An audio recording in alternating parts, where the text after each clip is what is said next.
So hello everyone.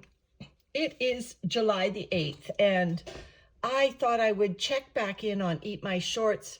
After my last update, I had mentioned that the bin was a bit dryish and that I would come back to water. Well, instead I came back and I added some leftover watermelon rinds that I had sat out for my worm farms, and they had been sitting out of the freezer in a sealed container for a few days. So that means that the microbes were probably already active on them. And I buried the watermelon in this area. So let's just turn over. Oh, there's a fungus gnat there. Let's just turn over and see whether the worms found the watermelon. Ha ha. As you know, I want to do a partial harvest on Eat My Shorts because, the bedding is getting pretty deep and worms like new bedding. I have new bedding in forms of leaf mold and whatnot I can give these worms. So for a lot of reasons, I want to pull some of these finished castings out of here. But in the meantime, I thought we would just look in and see whether or not we have evidence of watermelon. We have evidence of worms in the area. Oh, and here's the watermelon.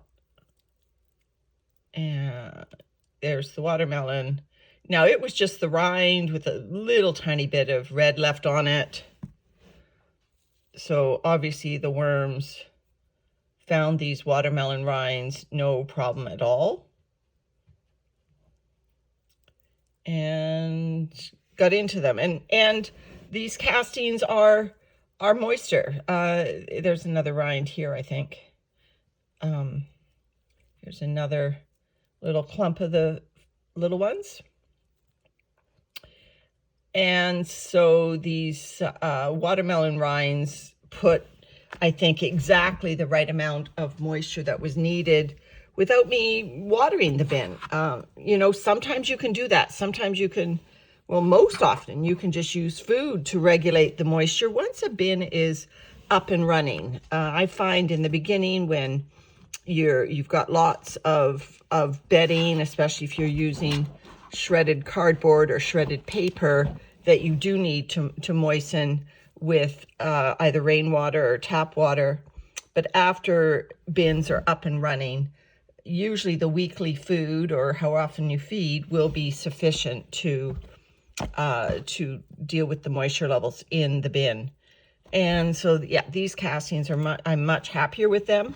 They will still be siftable, but they are pleasantly moist. See this string? I bet people recognize this type of string. I think it's from an Amazon mailer. You kind of see the chain stitching there. I don't think it's from my shorts, but if you get the same thing in your bins, then it's Amazon mailers. If you don't, then it's off my shorts. Haha.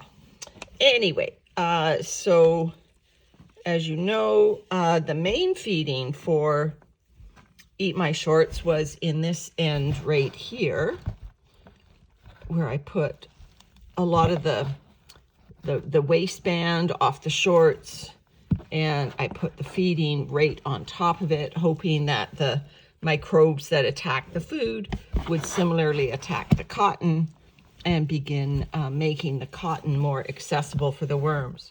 So yes, I fed on top of this corn husk. So I'm not expecting the worms to attack this corn husk like they would corn.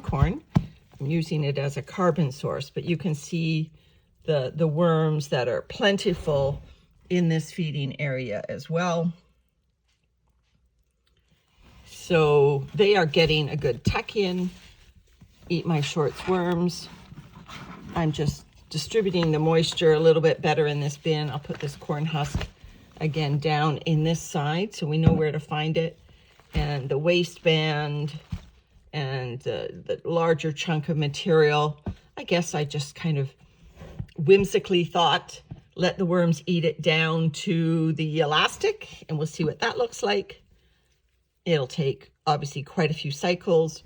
And then I fed all those banana peels. Now, banana peels are not bananas. They are not fast food. They are food, but they are not fast food. Obviously, the worms will be able to get any fragments of banana off the peels, but the banana peels themselves will take a while to disappear. And I knew that adding these into this bin has a lot of worms in it. And I thought, well, this will give them some hangouts. Take a while for the peels to disappear, and the worms will be able to hang out in the area and find each other, which is cool. Having feeding zones where worms find each other means more worms. Yay. This bin probably has enough worms for my purposes, but it's a reservoir of worms. And I like that idea of having a place here that, you know, my other bins, a lot of them are outside.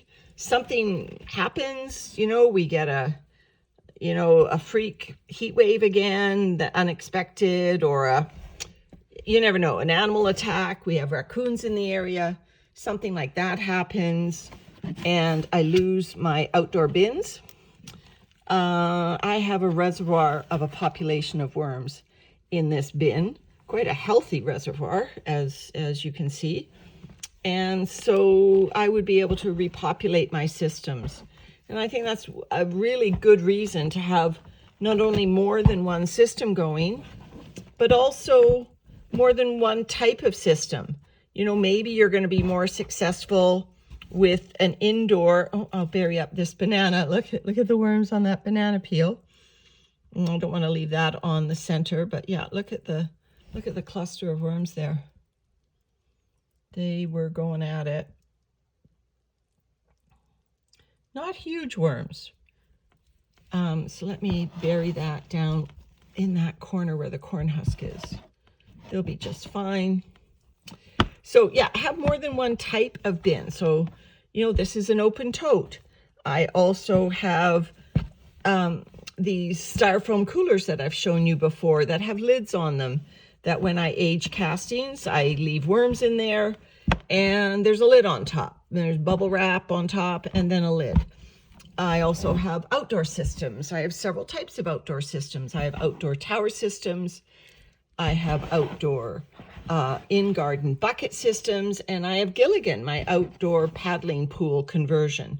So, oh, and I have an outdoor patio compost bucket system.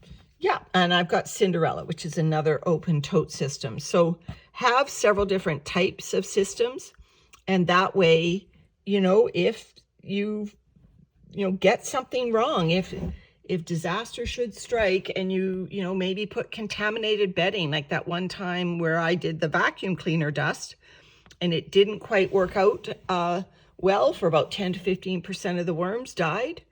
It was recoverable. It was sad, but it was recoverable. Anyway, that's a check-in on Eat My Shorts. The worms got a nice tuck-in of both watermelon and banana peel. So combination of slow and fast food, and they're doing great. I hope everyone else is having a good day. Bye, everyone.